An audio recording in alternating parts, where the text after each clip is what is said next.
કેવું લાગ્યું ગ્રાઉન્ડ આજે? અરે બહુ સરસ.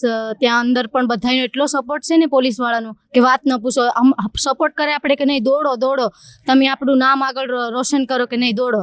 ફૂલ મોટિવેટ કરે હા છે. ફૂલ. યસ. અને તમારે કેટલી મિનિટમાં કમ્પ્લીટ થયું? મારે 8:40 કમ્પ્લીટ થયું. 8:40 હા, કમ્પ્લીટ હા. થયું. તો આજે પીટી પીએચડી બંને સિક્કો લાગી ગયો છે? ના હાઇટમાં રહી ગઈ. યસ. હાઇટમાં કેટલા પોઈન્ટ માટે આઉટ થયા છો? 4 પોઈન્ટ. 4 પોઈન્ટ. પેલા ઘરેથી આમ મેઝરમેન્ટ કર્યું હતું કે કેટલી થાય છે? પેલું શું કહેવાય કે પેલી ટ્રાય હતી તો ફર્સ્ટ તો કે કરી લે, કાંઈ વાંધો નહીં, હવે જી જોયું જાય. પહેલી જ વાર આપે? પહેલી જ વાર છે, ફર્સ્ટ ટાઈમ. હા. અને તમારી એક્ઝેક્ટ 155 થાય છે? ના નથી થતી. નહીં, ઘર પર તમે મેઝરમેન્ટ કર્યું હતું ત્યારે 155 આવી જતી થતી એટલે તો કહું કે ભલે ને કાંઈ ખાલી અંદાજિત તમે કર્યું હતું કે કદાચ થઈ જાય? હા. એટલે કોઈ અફસોસ છે? કાંઈ કશું અફસોસ નથી. એટલી ખુશી થાય કે કાંઈ વાંધો નહીં, ગ્રાઉન્ડમાં તો પાસ થઈ ગઈ ને બસ.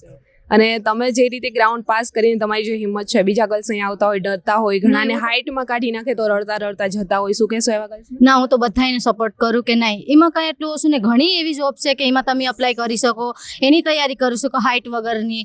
એવું કંઈ ઓલું ન કરવાનું, પ્રેક્ટિસ કરો. બસ પ્રેક્ટિસ કરો ને તો આગળ વધશો, બાકી કાંઈ નહીં થાય. Thank you.